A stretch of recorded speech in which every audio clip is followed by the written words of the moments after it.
Here are the top 3 mistakes to avoid on your next joint venture. First, don't choose the wrong partner.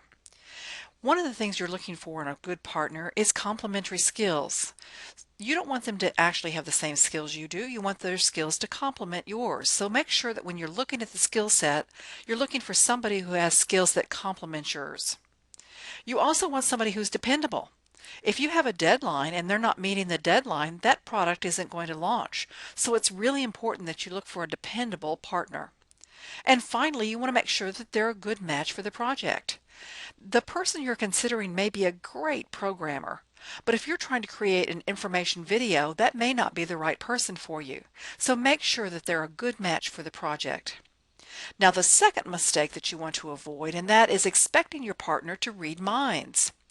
So things I see a lot is that people fail to write out their agreement. It doesn't necessarily have to be a legal agreement or a legal document. It doesn't have to be a formal partnership or LLC, but it is important that you outline what you're expecting in this particular project and actually write that out, either via email or on a separate document. It needs to be written so that there aren't any misunderstandings later on.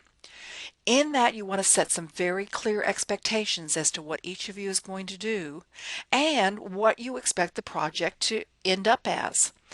Then you have to include in there as well what happens if things don't work out. Life happens, and one of the things that happens sometimes is that somebody can't complete their half of the project. So what happens then? What happens if later on one of you partners with somebody else? How are you going to handle that? So make sure that you have all of your agreements right there in writing ahead of time before you really get too deep into the project. And finally, the third mistake you want to avoid is working on assumptions. Don't just assume that your partner knows the whys and hows of what their part of the partnership is. Don't assume that they're doing their part.